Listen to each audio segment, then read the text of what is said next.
Hello students, welcome back to bright future academy. So आज हम लोग करेंगे क्लास 7 और 8 के लिए एक मैथ्स का टॉपिक जो है एक्सपोनेंट्स एंड पावर्स। ठीक है, तो चलिए ध्यान से देखिएगा। शुरू करते हैं चैप्टर एक्सपोनेंट्स एंड पावर। तो इसको समझने से पहले, एक्सपोनेंट्स तक पहुंचने से पहले कुछ बेसिक्स से हम लोग स्टार्ट करते हैं। जैसे कि मान लीजिए कुछ नंबर्स का सम दिया हुआ रहता था 5 + 5 + 5, तो हम लोग क्या लिखते थे इसको स्टेटमेंट में कि ये 3 × 5 है। ठीक है, 1 2 3 3 × 5 है, दैट मीन्स 3 × 5 कर देते थे। इसी तरीके से अगर 4 + 4 + 4 + 4 इस तरीके से दिया हुआ, इसको स्टेटमेंट में लिखना है तो 1 2 3 4 5, तो 5 × 4 हम लोग लिखते थे इसको, दैट मीन्स 5 × मतलब इंटू और 4। इस तरीके से हम लोग प्रोडक्ट फॉर्म में करते थे। ठीक है, सेम अगर मान लीजिए 2 + 2 + 2 है तो हम लोग 3 × 2 लिख सकते हैं, मतलब 3 × 2।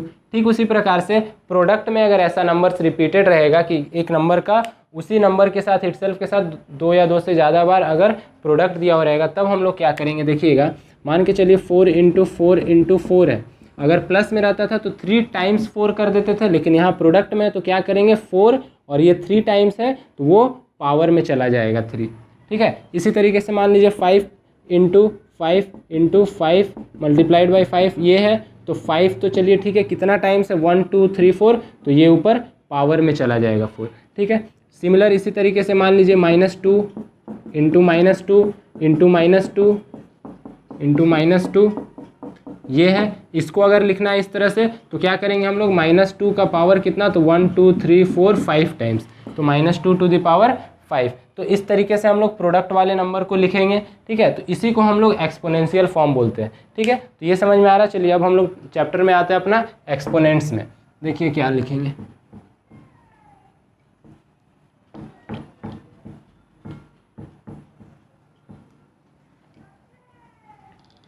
देखिएगा एक्सपोनेंट्स।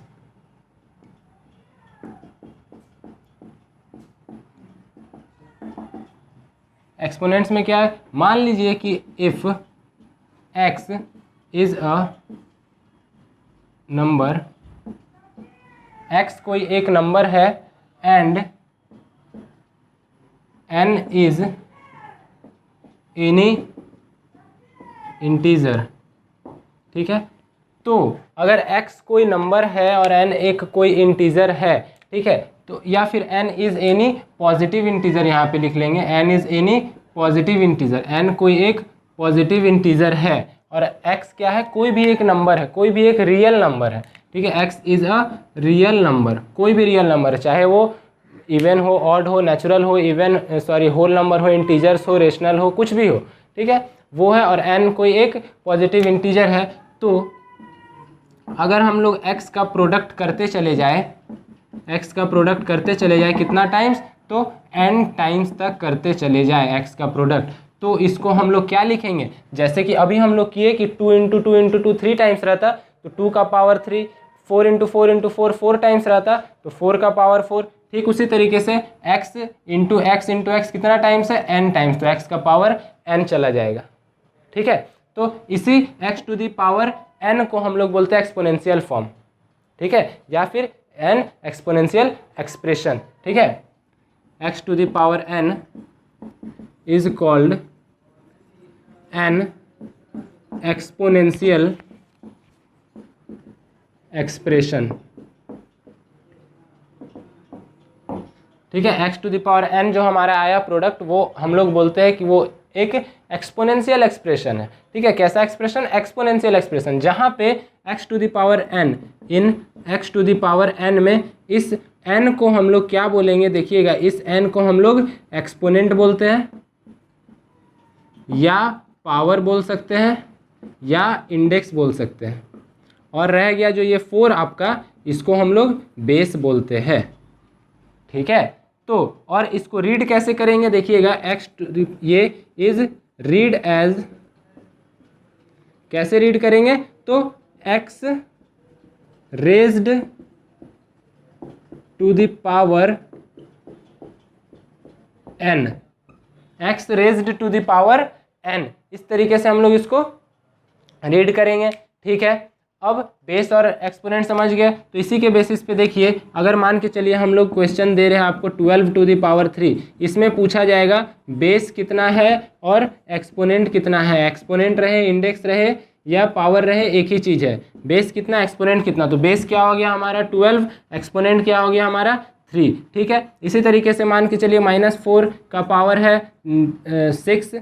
ठीक है, तो इसमें हम बेस पूछे तो बेस कितना लिख देंगे हम लोग, -4 बेस है आपका, और एक्सपोनेंट क्या है, तो एक्सपोनेंट है आपका 6।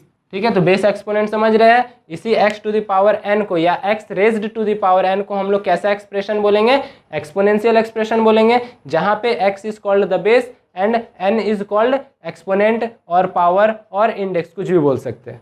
क्लियर है, तो ये था हमारा एक्सपोनेंशियल एक्सप्रेशन और एक्सपोनेंट्स या पावर्स का डेफिनेशन। इसके बेसिस पे चलिए फर्दर हम लोग इस चैप्टर को करते हैं, देखिएगा, ध्यान दीजिएगा।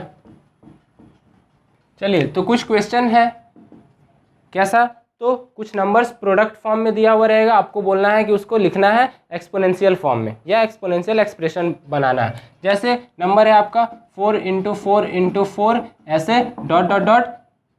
10 टाइम्स, तो क्या बन जाएगा 4 रेज्ड टू द पावर कितना, तो 10। ठीक है, इसी तरीके से मान के चलिए सेकेंड -6 × -6 ऐसे है, इसको लिखना है तो -6 रेज्ड टू द पावर हम लोग 4 लिख सकते हैं। ठीक है, दूसरा टाइप का क्वेश्चन क्या आएगा, ये तो प्रोडक्ट फॉर्म से एक्सपोनेंशियल कर दिए, दूसरा आएगा एक्सपोनेंशियल फॉर्म में एक्सप्रेशन दिया हुआ रहेगा, उसको कन्वर्ट करना रहेगा आपका प्रोडक्ट फॉर्म में। जैसे कि 16 का पावर 4 दिया हुआ है, तो क्या लिख देंगे इसको हम लोग 16 × 16 × 16 × 16 4 टाइम्स तक लिख देंगे। ठीक है, मान के चलिए कुछ क्वेश्चन है 9 का पावर 2, तो क्या करेंगे, या 9 का पावर 5, तो 9 × 9 5 टाइम्स लिख देंगे। ठीक है, लेकिन मान के चलिए कुछ एक्सप्रेशन इस टाइप से a³ दिया हुआ, तो a³ का क्या करेंगे, a क्यूब मतलब क्या, a raised to the power 3 है, इसको हम लोग a³ पढ़ते हैं। उसी तरह से a का पावर 2 रहेगा तो a² पढ़ते हैं, मतलब a × a, इस तरीके से। ठीक है, अब इसका कंबाइन करके एक्सप्रेशन रहा इस टाइप से a³ b² c। इसको अगर हम लोगों को प्रोडक्ट फॉर्म में लिखना होगा तो a³ का मतलब हो गया a × a 3 टाइम्स, और b² का मतलब हो गया b × b 2 टाइम्स, और c एक बार है, तो ये इसका प्रोडक्ट फॉर्म या यूजुअल फॉर्म हम लोग बोल सकते हैं इस चीज़ को। ठीक है, अब मान के चलिए कोई नंबर दिया हुआ रहेगा, डायरेक्ट आपका कोई लार्ज नंबर दिया हुआ रहेगा, बोला जाएगा कि उसको आपको एक्सप्रेस करना है प्राइम फैक्टर्स के प्रोडक्ट में। ठीक है, तो कैसे करेंगे, जैसे फॉर एग्जांपल मान लीजिए एक नंबर दिया हुआ आपका 243, इसको आपको एक्सप्रेस करना, तो हम लोग क्या करेंगे, देखिए 243 का प्राइम फैक्टराइजेशन कर देंगे। प्राइम फैक्टराइजेशन कैसे करते हैं, देखिएगा, सबसे पहले प्राइम नंबर से हम लोग इसको डिवाइड करेंगे। प्राइम नंबर शुरू कहाँ से होता है, 2 से होता है। ठीक है, तो 2 से डिवाइड होगा या नहीं, तो इसका यूनिट्स प्लेस चेक करेंगे, यूनिट्स प्लेस इवन होना चाहिए या 0 होना चाहिए, जो कि नहीं है तो 2 से डिवाइड नहीं होगा। 3 से देखेंगे तो 3 से डिवाइड होने के लिए कोई नंबर क्या होना चाहिए, तो सम ऑफ द डिजिट्स 3 से डिविजिबल होना चाहिए। यहाँ क्या है, 4 + 3 7 + 2 9। चलिए ठीक है, 3 से डिविजिबल होता है तो 3 से लगाएंगे, ये 8 टाइम्स में चला गया 24, और 1 टाइम्स में 3, फिर अगेन 8 + 1 9, 3 से डिवाइड हो जाएगा, अभी भी 3 से हो गया कितना टाइम्स में, 27 टाइम्स में, अगेन 3 से कर दिए 9 टाइम्स में, फिर 3 से कर दिए 3 टाइम्स में, और फाइनल 3 से 1 टाइम्स में। तो 243 का प्राइम फैक्टराइजेशन क्या आ गया, 3 × 3 कितना टाइम्स, तो 5 टाइम्स। ठीक है, तो इसको हम लोग 3 रेज्ड टू द पावर 5 ऐसे लिखेंगे। ठीक है, नेक्स्ट मान के चलिए इस टाइप का क्वेश्चन है 242, इसको एक्सप्रेस करना है एक्सपोनेंशियल में, तो 242 का हम लोग प्राइम फैक्टराइजेशन कर देंगे, यूनिट्स प्लेस 2 है तो 2 से लगाएंगे, 1 2 1, फिर अब देखिए डायरेक्ट ये 2 से नहीं जाएगा, 3 से नहीं जाएगा, 4 से चेक करेंगे, नहीं, प्राइम नंबर 5 है, 7 है, नहीं जाएगा, डायरेक्ट 11 से जाएगा। ये कितने टाइम्स में, तो 11 टाइम्स में, फिर 11 से 1 टाइम्स में, खत्म। तो 242 क्या आ गया आपका, तो 2 × 11 × 11, दैट मीन्स इसको हम लोग क्या लिख देंगे, 2 × 11 का स्क्वायर। ठीक है, इस तरीके से, और 2 का पावर कुछ नहीं है तो 1 तो हम लोग लिख ही सकते हैं। क्लियर है, तो इस तरीके से हम लोग एक्सपोनेंशियल एक्सप्रेशन को प्रोडक्ट फॉर्म में कर सकते हैं, प्रोडक्ट फॉर्म को एक्सपोनेंशियल एक्सप्रेशन में कर सकते हैं। ठीक है, कहीं पे और मान के चलिए आपका इस टाइप का क्वेश्चन आ जाएगा एक्सपोनेंशियल का कि a raised to the power 19 है, इसको लिखना है प्रोडक्ट फॉर्म या यूजुअल फॉर्म में, तो हम लोग a × a 19 टाइम्स नहीं करेंगे, 2-3 बार लिख के डॉट डॉट डॉट दे देंगे और यहाँ पे सिर्फ लिख देंगे कितना टाइम्स करना है, तो 19 टाइम्स करना है। ठीक है, ऐसे ही आपका x raised to the power 23 रहे तो वो भी, या minus x raised to the power 23, तो वो भी हम लोग क्या करेंगे, minus x into minus x 2-3 बार कर देंगे और डॉट डॉट डॉट लिख के जितना टाइम्स करना है इसको 23 टाइम्स। ठीक है, ये नहीं कि minus x into minus x into minus x करते गए, नहीं, 2-3 बार करके डॉट डॉट देके 23 टाइम्स 24 टाइम्स जितना टाइम भी आपको करना है कर सकते हैं। क्लियर है? तो ये हमारा कुछ बेसिक्स एक्सपोनेंट्स एंड पावर्स के लिए। नेक्स्ट हम लोग क्या करेंगे, कुछ एक्सपोनेंट्स या पावर्स को बनाने में हमारा कुछ लॉज यूज होता है। ठीक है, तो नेक्स्ट टॉपिक हम लोग क्या करेंगे, लॉज ऑफ एक्सपोनेंट्स पे। ठीक है, ध्यान दीजिएगा। तो चलिए लॉज ऑफ एक्सपोनेंट्स हम लोग शुरू करते हैं।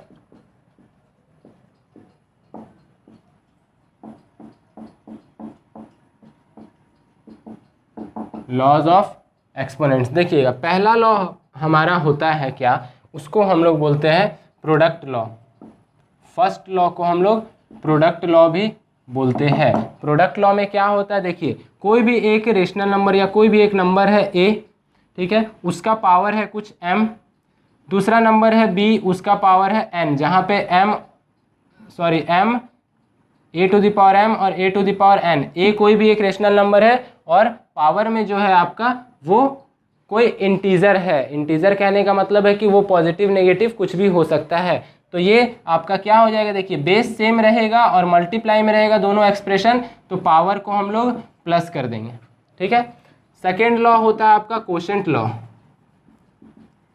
सेकेंड लॉ होता है कोशेंट लॉ। कोशेंट लॉ में क्या होता है, देखिए a to the power m by अगर a to the power n रहा, डिवाइड में रहा, तो पावर को हम लोग माइनस कर देंगे, या इसी का हम लोग और क्या बोल सकते हैं, तो a to the power m ऐसे डिवाइड दिया हुआ a to the power n, तो भी a to the power m minus n ही हम लोग करेंगे। ठीक है, लेकिन ये किस कंडीशन में करेंगे, इसका एक पहला पार्ट था, ये किस कंडीशन में करेंगे, जब m ग्रेटर होगा n से तब। ठीक है, न्यूमरेटर में जो है या जो डिविडेंड है जिसको डिवाइड करना, उसका पावर अगर ग्रेटर है तब हम लोग m माइनस n करेंगे। अदरवाइज सेकेंड पार्ट देखिए क्या करेंगे, अगर इसी फॉर्म में है तो 1/a to the power n minus m करेंगे, m माइनस n करेंगे। कब, जब m स्मॉल होगा n से, m जब n से स्मॉल होगा तो हम लोग ये चीज़ करेंगे। ठीक है, n माइनस m ही करेंगे। कब, तो जब m स्मॉल होगा, n लार्ज होगा, ग्रेटर होगा, तब हम लोग इस तरीके से करेंगे। ठीक है, ये दोनों होता है आपका कोशेंट लॉ। थर्ड देखिएगा, प्रोडक्ट लॉ तो हो गया हमारा, थर्ड आता है हमारा पावर लॉ। पावर लॉ में क्या होता है, देखिएगा कोई एक नंबर है, exponential expression a to the power m, इसका भी पावर अगर n है तो हम लोग क्या करेंगे, a to the power mn कर देंगे, पावर को मल्टीप्लाई कर देंगे। ठीक है, तो ये मेन हमारा 3 लॉ था। इसके बेसिस पे देखिए कुछ अगर एग्जांपल आएगा तो आप बना सकते हैं। अगर 2 का पावर 5 है इंटू 2 का पावर 3 है, इसको सॉल्व करना है, तो 2 बेस तो सेम है, पावर को हम लोग 5 + 3 ऐड कर देंगे तो 2 का पावर 8 हो गया। ठीक है, ठीक उसी प्रकार से इस लॉ पे आ गया आपका कोई क्वेश्चन, देखिएगा तो मान के चलिए 4 का पावर 5 बाई 4 का पावर 2 है, बेस सेम है, पावर को सब्ट्रैक्ट कर देंगे 5 - 2 दैट इज 4 का क्यूब आ गया। ठीक है, इस बेसिस पे आ गया कोई क्वेश्चन 6 का पावर 3 बाई 6 का पावर 5, तो क्या करेंगे, देखिए यहाँ पे m छोटा है तो इसको नीचे ले आएंगे, तो 6 का पावर 1/6 का पावर 5 - 3 दैट मीन्स 1/6 का पावर 2। ठीक है, ये कर सकते हैं। थर्ड, इस लॉ पे अगर आ गया, मान के चलिए a का पावर 4 का पावर 3 दिया हुआ, मतलब a का पावर 4 × 3 कर देना है, a का पावर 12 हो जाएगा। ठीक है, या फिर और क्या रहा आपका, 16 का पावर 3 दिया हुआ है और इसका पावर 2 दिया हुआ, तो यहाँ पे पावर प्लस नहीं होगा, डायरेक्ट मल्टीप्लाई हो जाएगा, 16 का पावर 3 × 2 दैट मीन्स 16 का पावर 6, ये आंसर हो जाएगा। ठीक है, तो मेन हमारा ये 3 लॉ होता है एक्सपोनेंट्स का। पहला का नाम है प्रोडक्ट लॉ, इस फॉर्म में कोशेंट लॉ, ये 2 अलग अलग फॉर्म में होता है, जब m ग्रेटर है n से या m स्मॉलर है n से तब, और थर्ड हमारा प्रोडक्ट लॉ ये। ठीक है, ये 3 मेन लॉ हमारा हो गया। नेक्स्ट हम लोग आगे बढ़ते इस लॉ में, देखिएगा फोर्थ नंबर, अगर इस टाइप से है a × b, 2 अलग अलग रेशनल नंबर है, इसका कॉमन पावर n है, तो हम लोग a to the power n × b to the power n कर सकते हैं। ठीक है, या फिर इसी को और हम लोग क्या लिखेंगे, LHS बराबर RHS, तो RHS बराबर भी LHS। इस टाइप से अगर एक्सप्रेशन दिया हुआ है तो बेस को मल्टीप्लाई कर देंगे, पावर कॉमन लग जाएगा। ठीक है, इसके बेसिस पे एग्जांपल बनाना है। तो देखिए मान के चलिए 2 का पावर 3 है इंटू 4 का पावर 3 है, इसको सॉल्व करना। पावर सेम है तो बेस को मल्टीप्लाई कर दीजिए, पावर सेम रह जाएगा। 4 2 जा 8, 8 का पावर 3, ये हो गया आंसर। ठीक है, फिफ्थ देखिए क्या होता है, यही चीज़ डिवाइड में रहा तो a बाई बी का पावर n रहा तो क्या करेंगे, a का पावर n बाई b का पावर n, और इसी को हम लोग दूसरे फॉर्म में क्या लिखेंगे, a का पावर n बाई b का पावर n। अगर ये गिवन है तो इससे ये आ जाएगा, a बाई बी का होल पावर n हो जाएगा। ठीक है, इससे एग्जाम्पल देख लीजिए एक, मान के चलिए -4 का पावर 3 है बाई 2 का पावर 3 है, तो क्या करेंगे, देखिए पावर सेम है तो बेस को डिवाइड कर देंगे और पावर 3 का 3 रह जाएगा, इसको डिवाइड कर दिए तो -2 आ गया और इसका पावर 3 हो गया। क्लियर है, तो ये था हमारा लॉज ऑफ एक्सपोनेंट्स। आगे देखिएगा इसमें और कुछ इंपॉर्टेंट रिजल्ट्स आता है आपका, ध्यान दीजिएगा।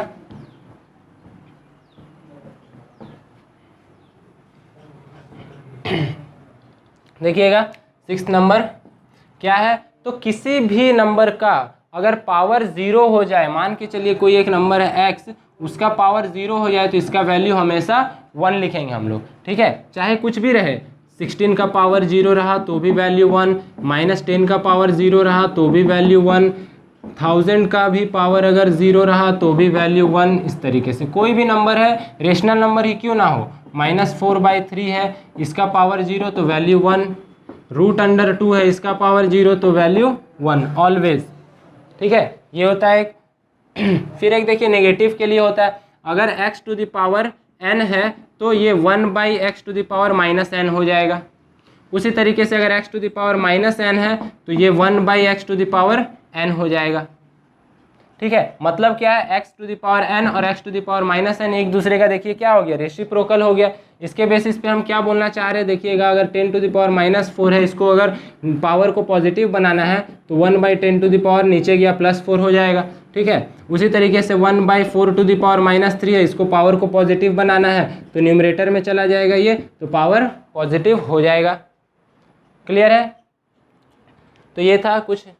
इसके अलावा और कुछ इंपॉर्टेंट रिजल्ट्स देखिए, मान के चलिए -1 को मल्टीप्लाई कर रहे हैं हम लोग 2 बार तो क्या आ गया, --+1। ठीक है, -1 को मल्टीप्लाई कर रहे हैं 3 बार तो क्या आ गया, -1 इंटू -1 +1, फिर इंटू -1 तो ये -1 आ गया।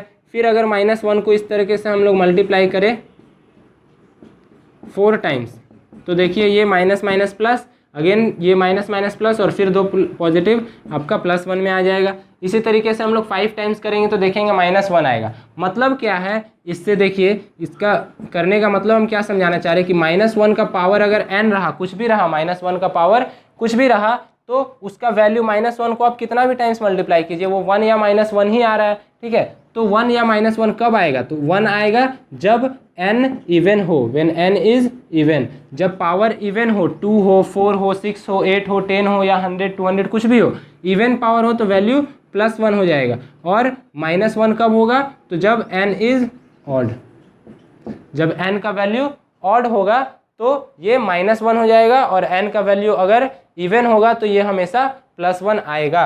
देयरफॉर -1 का पावर अगर हम लोगों से 51 पूछ दिया गया तो पावर ऑड है तो वैल्यू -1, -1 का पावर 100 पूछ दिया गया तो पावर इवन है तो वैल्यू +1 हम लोग लिख देंगे।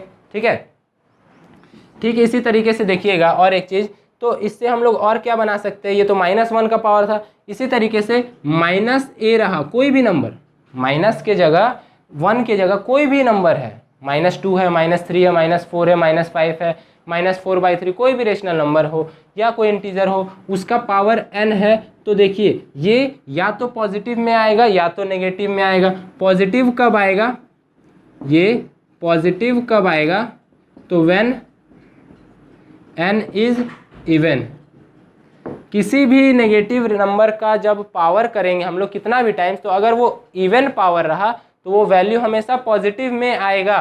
और नेगेटिव में कब आएगा, नेगेटिव में कब आएगा, तो जब n हमारा ऑड होगा, n जब हमारा ऑड होगा तो ये नेगेटिव में आएगा, और n जब हमारा पॉजिटिव इवन होगा तो वो वैल्यू वो आंसर हमेशा हमारा पॉजिटिव में ही आएगा। क्लियर है? ठीक है, इसके अलावा और कुछ देखिए क्या होता है, लॉज में ही हमारा आता है ये सब भी प्रॉपर्टीज ऑफ एक्सपोनेंट्स।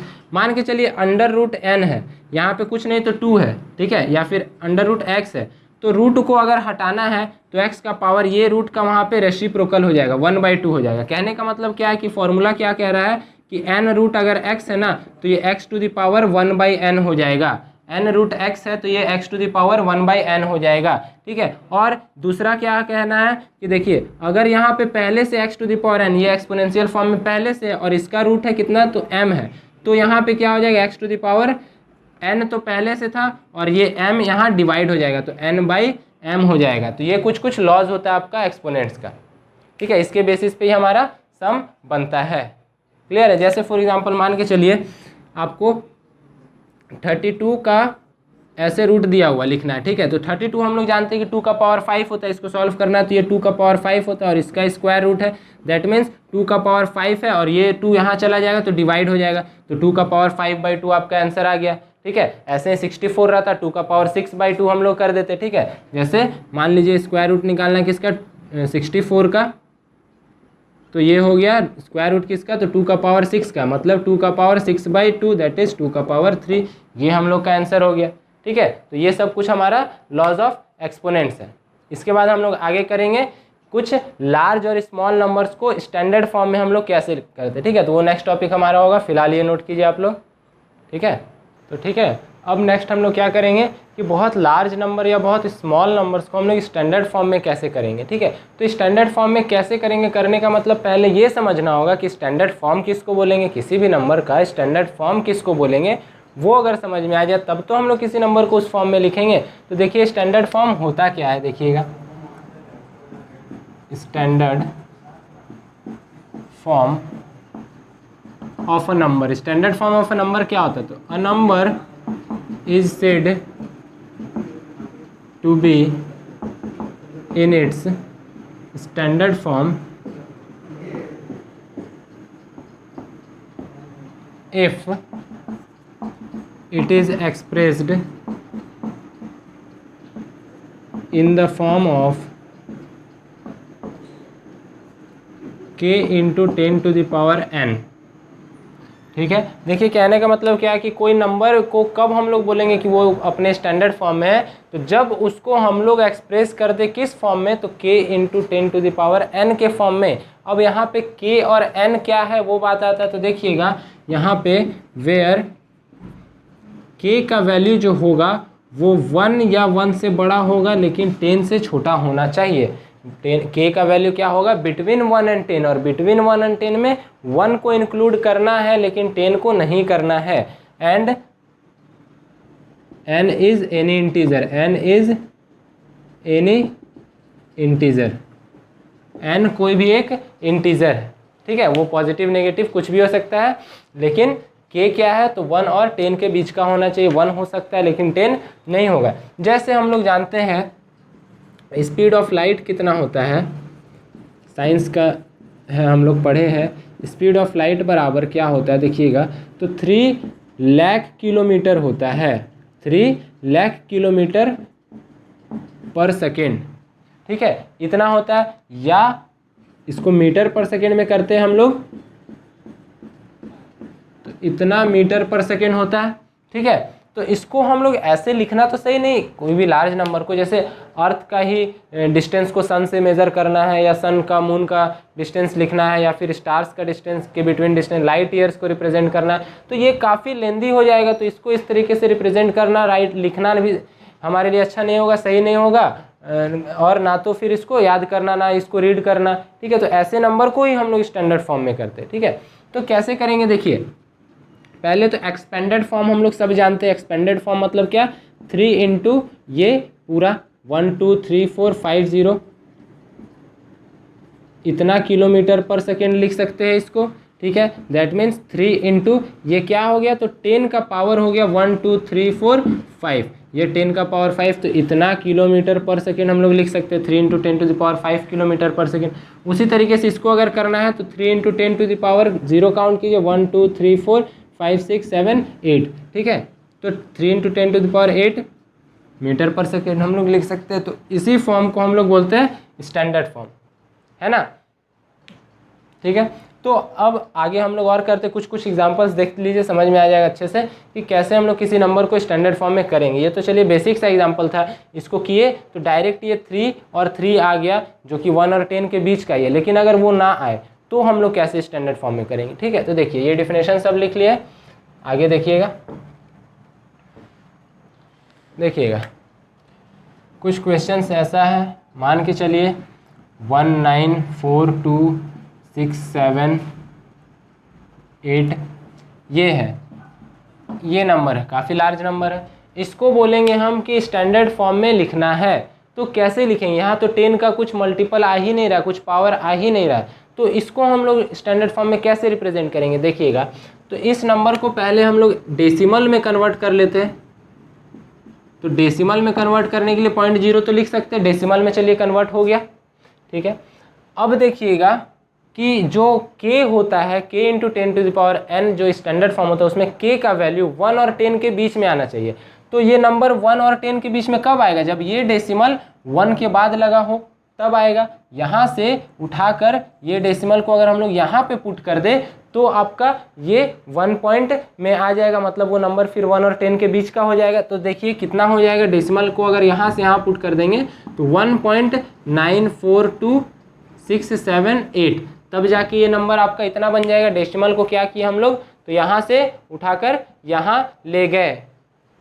क्लियर है, तो ये हो गया। अब डेसिमल खुद से लाए तो इसकी जगह पे हम लोग क्या करेंगे, तो इंटू 10 का पावर क्या कर देंगे, तो जितना प्लेस हम लोग डेसिमल को पीछे शिफ्ट किए, कितना प्लेस किए, तो 1 2 3 4 5 6 प्लेस किए, तो 10 का पावर 6। अब देखिए ये स्टैंडर्ड फॉर्म में आ गया, ये k हो गया, ये पूरा क्या हो गया k जो कि 1 और 10 के बीच का है, और ये क्या हो गया, तो 10⁻n, तो k इंटू 10⁻n के फॉर्म में ये हो गया नंबर।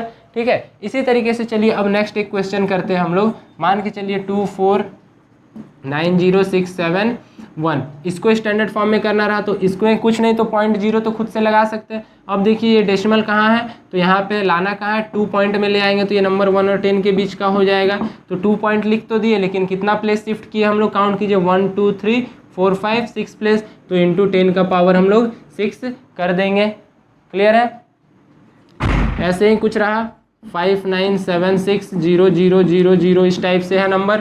ठीक है, तो इसको हम लोग को स्टैंडर्ड फॉर्म में करना है। तो देखिए क्या करेंगे हम लोग, तो पहले तो इसको हम लोग प्रोडक्ट कर लेते हैं, 5976 इंटू 10 का पावर इसको लिख सकते हैं ना, 1 2 3 4 5 6 7 इंटू 10 का पावर 7। इसको पहले इस तरीके से तो हम लोग कर ही सकते हैं नंबर को, लेकिन देखिएगा यहाँ कि k इंटू 10⁻n के फॉर्म में तो आ गया, लेकिन क्या k 1 और 10 के बीच का आया, तो नहीं आया, ये k काफ़ी लार्ज है। तो अब इसको करना है, तो इसको कैसे करेंगे, देखिएगा यहाँ पे 5.976 लिख देंगे तो ये 1 और 10 के बीच का नंबर हो गया ना। तो 5 पॉइंट लाए, मतलब 3 प्लेस हम लोग शिफ्ट किए डेसिमल को, 0.0 अगर यहाँ रहता तो 3 प्लेस शिफ्ट किए, मतलब इंटू 10 का पावर 3 करना पड़ता, और एक 10 का पावर 7 पहले से है। तो अब ये क्या हो गया, 5.976 इंटू 10 का पावर क्या हो गया, तो 3 + 7 प्लस हो जाएगा। अभी हम लोग लॉज ऑफ एक्सपोनेंट्स में पढ़े हैं, बेस सेम रहता है, मल्टीप्लाई में तो पावर प्लस हो जाता है। दैट मीन्स 5.976 इंटू 10 का पावर ये 10 हो गया। तो ये आ गया आपका k इंटू 10⁻n के फॉर्म में। क्लियर है, k इंटू 10 का पावर n, जहाँ पे k कितना है 5.976 और n कितना, तो 10 है। क्लियर है, तो इस तरीके से लार्ज नंबर को हम लोग स्टैंडर्ड फॉर्म में करेंगे। अब बात करते हैं कुछ स्मॉल नंबर का, जैसे 0.000000456 ये है, इसको स्टैंडर्ड फॉर्म में करना है। तो देखिए क्या करेंगे, 0 यहाँ पे है, आपका नंबर होना चाहिए 1 और 10 के बीच में, मतलब कि डेसिमल कहाँ लगना चाहिए, तो 4 के बाद अगर डेसिमल हम लोग लगा दे तो ये नंबर 1 और 10 के बीच का हो जाएगा। 4 पॉइंट में आ गया, मतलब वो उसके बिटवीन का नंबर हो गया। तो ये डेसिमल को उठा के हम लोग 4 के बाद पुट कर देंगे, तो 4.56 हो गया। तो कितना डिजिट गया, प्लेस गया, तो 1 2 3 4 5 6 7 प्लेस गया। तो इंटू 10 का पावर 7 तो होता कब, जब डेसिमल हम लोग राइट से लेफ्ट में लाते तब, लेकिन यहाँ पे डेसिमल हम लोग लेफ्ट से राइट में ले गए तो ये -7 हो जाएगा। ठीक है, ध्यान रखिएगा, डेसिमल जब राइट टू लेफ्ट शिफ्ट होगा तो पॉजिटिव पावर होगा, लेफ्ट टू राइट शिफ्ट होगा तो नेगेटिव पावर होगा। ठीक है, ध्यान रखिएगा, डेसिमल को जब हम लोग राइट से लेफ्ट में शिफ्ट करेंगे तो कौन सा पावर, तो पॉजिटिव पावर हम लोग डालेंगे। राइट से लेफ्ट कहने का मतलब यहाँ से यहाँ अगर डेसिमल को लाए हम लोग उधर से तो हमेशा पॉजिटिव पावर, और यही अगर लेफ़्ट टू राइट हम लोग ले जाएंगे, लेफ़्ट टू राइट को अगर डेसिमल शिफ्ट करेंगे तो जितना डिजिट या जितना प्लेस शिफ्ट किए उतना ही नेगेटिव पावर, ठीक है। राइट टू लेफ्ट में जितना प्लेस डेसिमल शिफ्ट हुआ उतना ही पॉजिटिव पावर। क्लियर है? तो इसके बेसिस पे चलिए एक और क्वेश्चन हम लोग देख लेते हैं। स्मॉल नंबर को करना है 0.00000945, इसको करना है। तो ये पॉइंट उठा के यहाँ 9 के बीच में ले जाएंगे, 9 के बाद 9.545 हो जाएगा, और इंटू 10 का पावर कितना हो जाएगा, तो 1 2 3 4 5 प्लेस शिफ्ट किए तो 10 का पावर -5। ठीक है, दोनों में वही काम है। लार्ज नंबर हो गया, ये काफ़ी लार्ज नंबर था, ये सब काफ़ी स्मॉल नंबर था। तो लार्ज और स्मॉल दोनों नंबर्स को ही हम लोग को स्टैंडर्ड फॉर्म में करना था। तो ये कुछ एग्जांपल्स हो गया लार्ज नंबर के लिए, ये कुछ एग्जांपल्स हो गया स्मॉल नंबर्स के लिए। ठीक है, तो यही था हमारा chapter exponents and powers. Exponents पहला हो गया हमारा, उसके बारे में हम लोगों ने सब कर लिया था। उसका कुछ लॉज था, हम लोग लॉज किए, मीन्स प्रॉपर्टीज़ किए, एंड फाइनल हम लोग कुछ नंबर्स को स्टैंडर्ड फॉर्म में करना सीख गए। ठीक है, तो ये है हमारा chapter exponents and powers. Thank you.